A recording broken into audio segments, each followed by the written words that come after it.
Hi, sweet people, it's Katy. Welcome back to my kitchen, where dessert is always the answer and questions are optional. Today's recipe: the lazy chocolate cake, no oven, no drama, chocolate bliss. Let's start with the chocolate sauce. I'm using coconut milk because I like the tropical hint, but go wild with whatever milk you love. Add maple syrup, nature's sweet nectar, a handful of chocolate chips, and yes, sugar. Don't fight it, it's dessert. Then a generous scoop of cocoa powder. Whisk it all together, and onto the heat it goes. Cook it gently on low heat, around 5 minutes until it starts to bubble. Chocolate doesn't like chaos, so keep the temp low. Then in goes butter and a few drops of vanilla extract.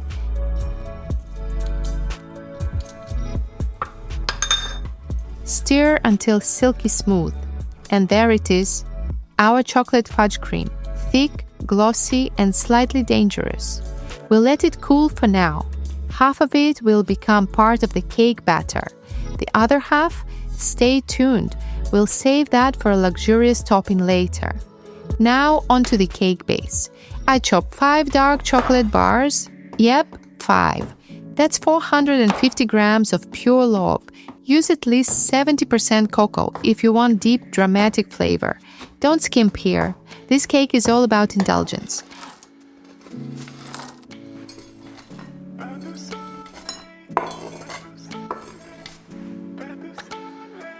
Pour in some of the chocolate cream we just made.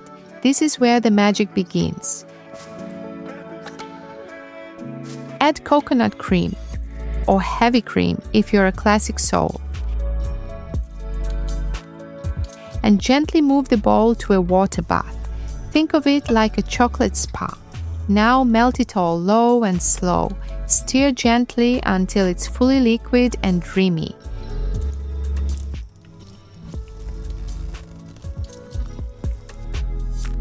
Add butter and a pinch of salt near the end. Salt makes the chocolate sing. And yes, patience is required. Chocolate knows when you're rushing.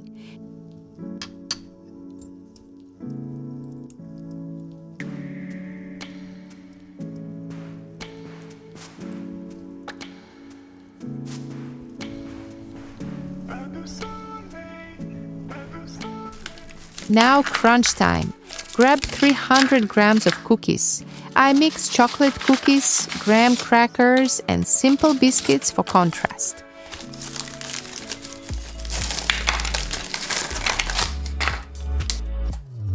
Break them up into imperfect chunks. Not too big, not too tiny, just enough to give texture and visual drama.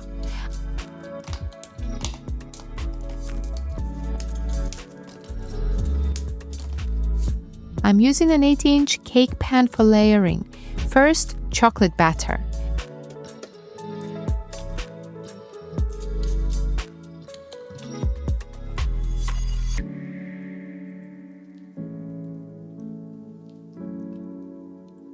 Then a cookie layer.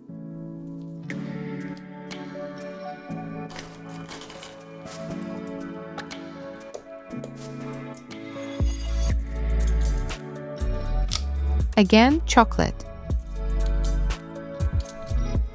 More cookies, like edible Jenga.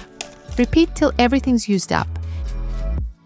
Just save enough chocolate batter to cover the top like a rich velvet blanket.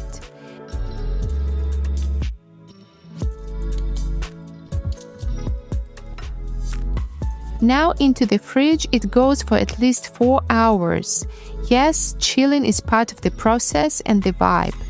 After it's firm, we release it from the pan, gently, lovingly, and get ready for the grand finale, the topping. Because we are not lazy when it comes to presentation.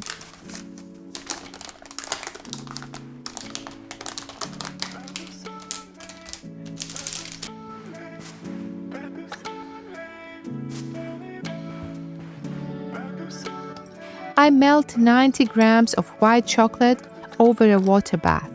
You can use chips, a bar, or anything you've got hiding in your pantry.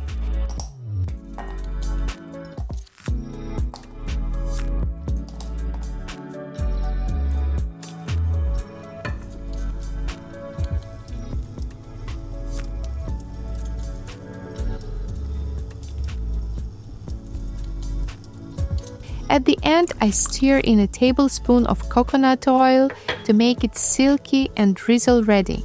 Just trust me on this.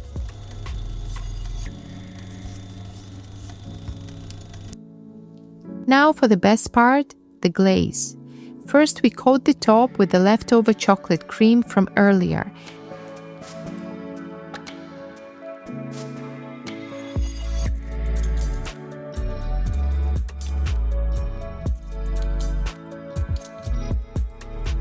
Then swirl on the white chocolate. This isn't just topping, it's edible therapy. Grab a stick, a skewer, a fork, whatever you have, and swirl. Watch the topping come alive in marbled waves. It's so satisfying. No rules here, just what your chocolate heart desires. Pop it back into the fridge for 30 more minutes. Just enough time to clean up? Or not. Then it's ready for the cut test.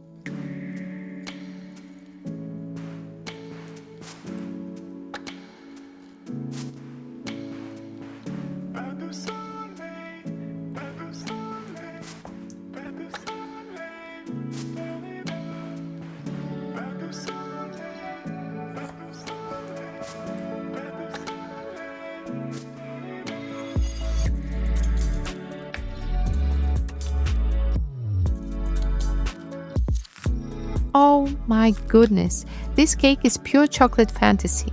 Soft, rich, a little crunchy from the cookies, and the fudge topping, unreal. And yes, I'm tasting it now.